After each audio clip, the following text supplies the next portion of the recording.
Un simple instrumento musical salvó al cine para siempre, pero detrás de esa melodía celestial se esconde la historia más impactante de redención que jamás se haya filmado. Un asesino despiadado atravesará una transformación que lo convertirá en un santo, y todo gracias a una decisión que lo cambió todo.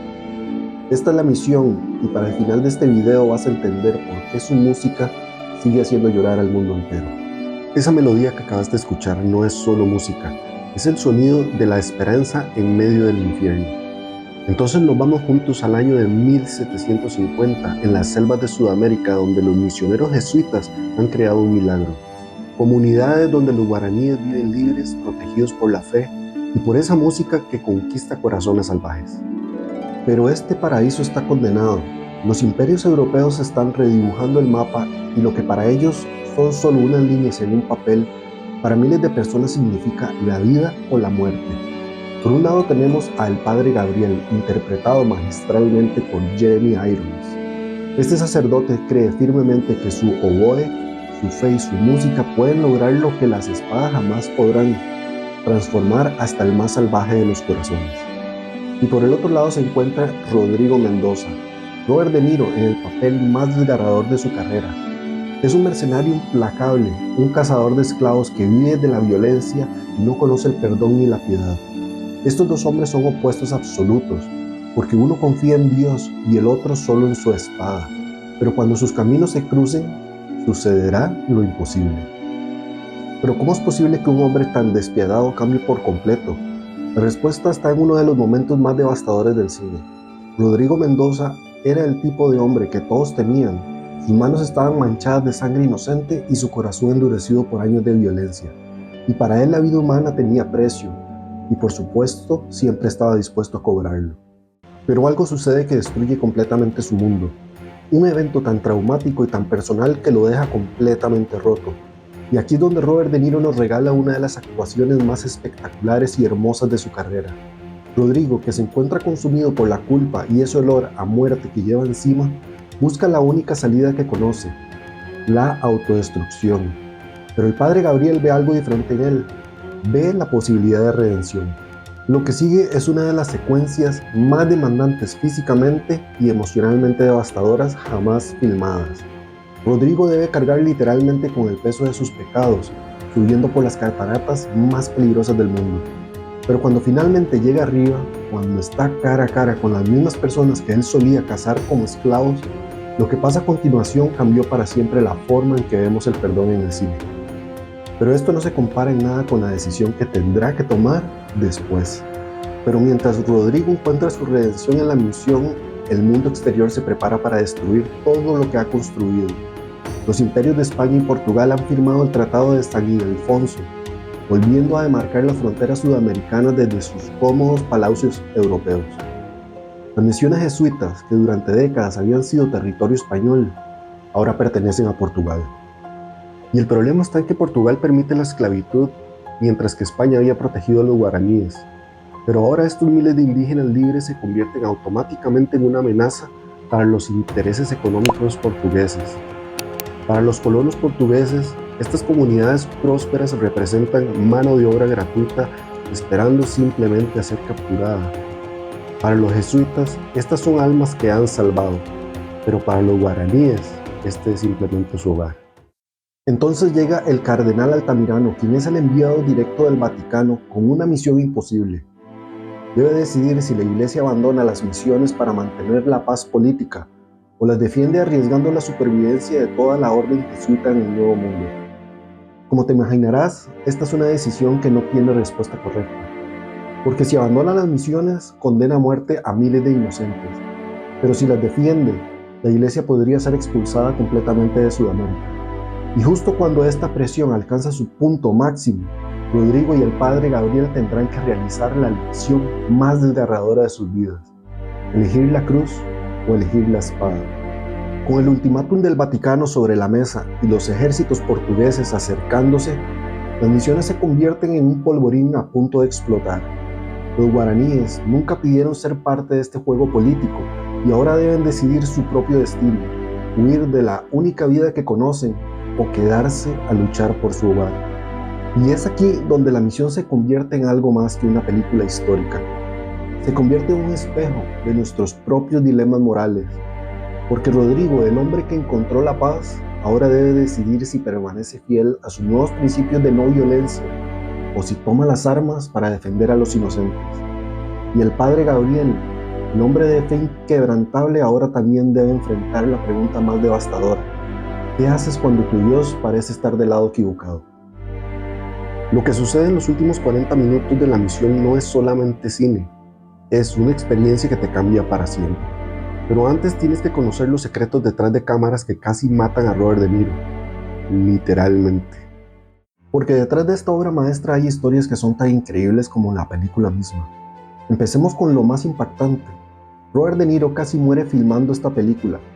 ¿Recuerdan esa escena donde Rodrigo carga su armadura subiendo por las cataratas del Iguazú? Bueno, De Niro insistió en hacerlo él mismo.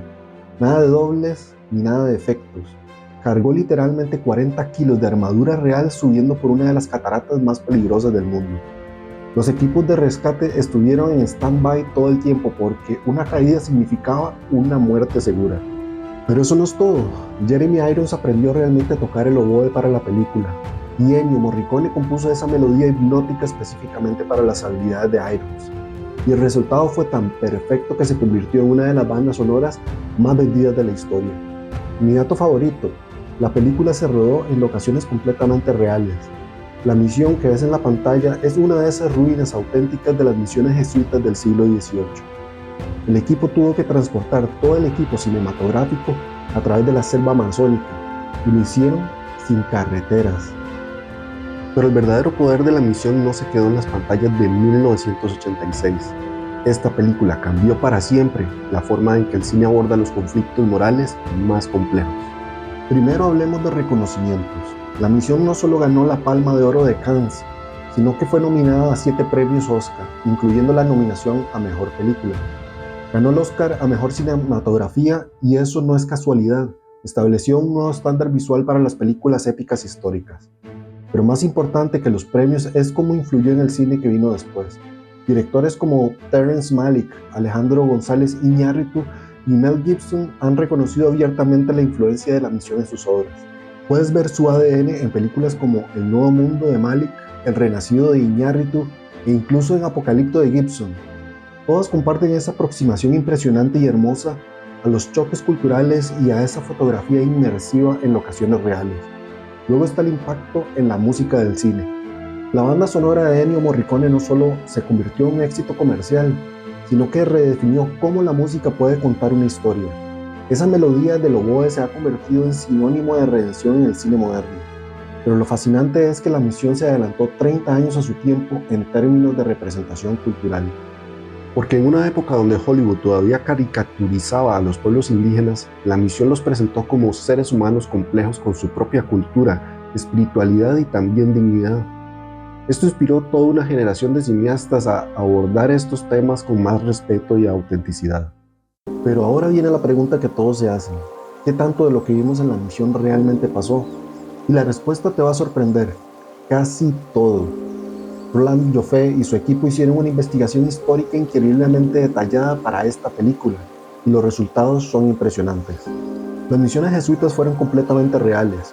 Entre 1609 y 1768, los jesuitas establecieron más de 30 reducciones en lo que hoy es Argentina, Paraguay y Brasil, y realmente funcionaban como comunidades autónomas donde los guaraníes vivían libres de la esclavitud. El Tratado de San Ildefonso de 1750 también es histórico al 100%. España realmente le entregó estos territorios a Portugal a cambio de la colonia de Sacramento, y esto sí condenó completamente a los guaraníes. Pero los eventos que muestra la película son solo el comienzo de una historia mucho más compleja, porque lo que realmente pasó después del Tratado de San Ildefonso cambió para siempre el destino de toda la región. Pero eso, bueno, vas a tener que ver la película para entender el alcance completo de esta tragedia histórica. Lo que sí puedo decirte es que las ruinas de las misiones que visitamos hoy son testimonio silencioso de que esta historia realmente sucedió. Roland Joffé tuvo el valor de contarla. Pero más allá de todas estas anécdotas fascinantes, hay una razón por la cual la misión sigue impactando a las audiencias 40 años después. Y es que esta película nos confronta con preguntas que no tienen respuestas fáciles. Por ejemplo, ¿hasta dónde estarías dispuesto a llegar por tus principios? ¿Y qué haces cuando defender lo correcto significa usar los mismos métodos que tú mismo condenas?